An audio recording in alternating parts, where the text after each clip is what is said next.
Bonjour à tous. Nous allons donc parler du texte de Descartes qui présente une théorie de l'erreur. Alors, la thèse du texte, je vais aller assez rapidement, mais la thèse du texte est assez simple. Elle met en évidence le rapport qu'il y a entre l'entendement et la volonté, et que l'erreur ne serait ni du ressort uniquement de l'entendement, ni du ressort uniquement de la volonté, mais d'un rapport complexe entre les deux. L'esprit, selon Descartes, possède deux capacités ou facultés, l'entendement et la volonté. L'entendement, c'est la capacité à comprendre et à savoir. C'est-à-dire, dans les termes de Descartes, voir plus ou moins clairement et distinctement ce qui est vrai et ce qui est bien. Ça veut dire que ce qui est bien est de l'ordre de la conception et de l'ordre de quelque chose d'objectif. On peut se tromper sur le bien, ça ne dépend pas de chacun. Deuxièmement, la volonté, c'est la capacité à affirmer, nier ou suspendre son jugement. C'est l'acte d'assentiment. On pourrait traduire assentiment ou par l'idée d'engagement. Donner son assentiment, c'est donner en quelque sorte son accord et l'engagement à suivre cet avis. Donc il y a une forme d'engagement dans l'idée de volonté. Donc juger va être donc cette association, cette complémentarité entre volonté et entendement. Juger est donc un acte mental volontaire qui porte sur le contenu de ce que l'on comprend ou conçoit. Dès lors, on doit faire une distinction entre l'exercice du jugement, qui va être déterminé par la volonté, et le contenu du jugement, qui lui n'est pas déterminé par la volonté, mais par la vérité elle-même. Donc, en l'occurrence, la correspondance entre l'idée et la réalité. Quand la volonté est guidée par l'entendement, alors on a un bon usage de son jugement, et on se sert comme on doit de son arbitre. On dit qu'il est question ici de notion d'éthique, de bon comportement intellectuel. Au contraire, quand on juge sans être éclairé par l'entendement, on peut parler de précipitation, et donc on use mal de son libre arbitre. Pour une croyance, le fait d'être clair et distinct et reconnue comme telle fait qu'elle est justifiée. Quand vous avez une croyance qui est suffisamment conçue par l'entendement, qu'elle est claire, qu'elle est distincte, elle est considérée comme justifiée. Là, vous pouvez engager votre esprit, vos croyances, dedans. Quelqu'un qui ne donne pas son assentiment à une représentation claire et distincte n'use pas de sa volonté comme il doit. Voilà. Donc, il faut donc que le contenu du jugement soit évident, qu'il soit lumineux, comme on dit. C'est-à-dire qu'il soit, en quelque sorte, exerce une certaine lumière naturelle, comme le disait Pascal, c'est-à-dire qu'il y a quelque chose d'instinctif, d'évident, une évidence. Ces deux normes de l'évidence sont, les deux normes du vrai, elles sont la clarté et la distinction. Alors pour pouvoir les comprendre, il faut voir que clarté et distinction sont en fait deux notions tirées du champ lexical de la lumière. Et on peut le voir notamment avec cette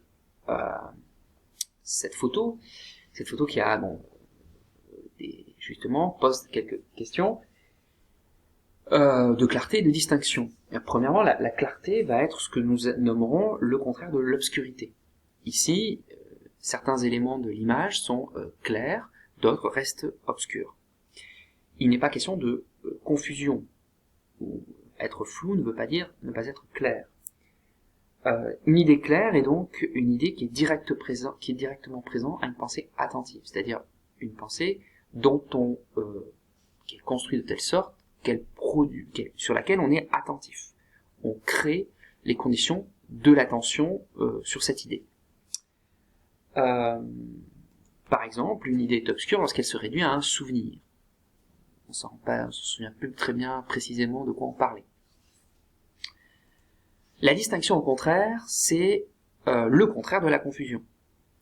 En l'occurrence, dans cette image, il nous est strictement impossible de distinguer, de produire des distinctions entre chaque élément. Une lumière de voiture, une lumière d'un lampadaire, si c'est en l'occurrence ce que représente cette image. C'est l'idée suffisamment précise pour n'être confondue avec une autre. Si on sort de l'image, si on sort de la métaphore, une idée distincte, c'est une idée qu'on ne confond pas avec une autre idée. Ce qui veut dire qu'une idée peut être claire sans être distincte. Lorsque je ressens une douleur, je sais que j'ai mal, mais je peux me tromper sur la partie du corps qui est blessée. J'ai une idée claire, mais confuse pour la douleur. Cette idée claire et distincte est saisie par un acte de l'esprit que Descartes appelle l'intuition. L'intuition intellectuelle pour Descartes. C'est comme si la vérité sautait aux yeux. Ça nous permet de faire une légère petite distinction, c'est-à-dire l'entendement va en quelque sorte être passif vis-à-vis de la vérité, alors que la volonté, elle, sera davantage active puisqu'elle suppose un certain engagement vis-à-vis d'une croyance, vis-à-vis d'une idée. Ce qui veut dire que la volonté seule ne peut pas nous mettre en position de connaître, en position de vérité, puisqu'on aura besoin, en quelque sorte, de l'impact de la réalité ou de la vérité dans la conception, dans l'entendement.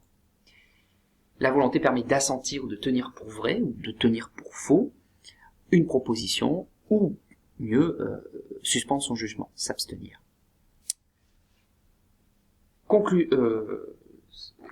Conclusion, une attitude propositionnelle inadéquate, qui est le cœur donc de cette première partie ici, correspond à une attitude où la volonté n'est pas dans les limites de ce que conçoit par la lumière naturelle le sujet attentif.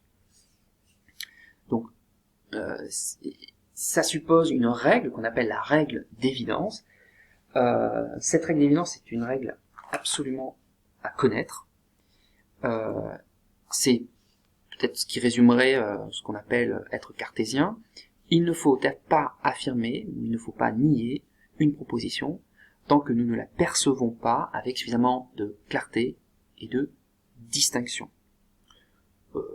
Autrement dit, on ne peut pas croire quelque chose sans que l'on en ait suffisamment de données.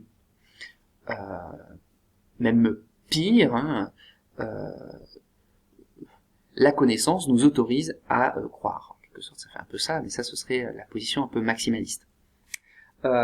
Formulée par Descartes, elle est peut-être plus simple à retenir. La règle d'évidence, c'est celle-ci, la connaissance de l'entendement doit toujours précéder la détermination de la volonté, vous l'avez dans le texte.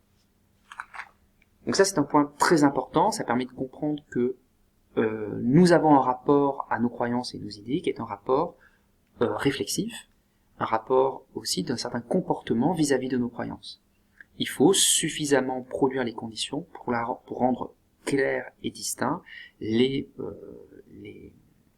idées et les croyances, les propositions que nous examinons. Donc toujours une certaine ce qu'on pourra dire dès maintenant, ce qu'on peut appeler une pensée contre soi-même, c'est-à-dire une certaine forme de retenue, et c'est ce que, en quelque sorte, prône ici, en quelque sorte, Descartes.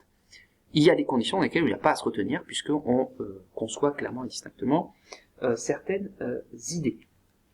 Autre point très important, c'est que le raisonnement lui-même ne suffit pas non plus. Et c'est ce que on peut voir dans la partie qui suit sur les paralogismes, puisque nos raisonnements eux-mêmes ne suffisent pas à nous éviter de nous tromper. Ça veut dire qu'il faut également faire attention à nos raisonnements. Nos raisonnements sont aussi des sources d'erreurs, c'est ce que nous allons étudier dans le prochain paragraphe.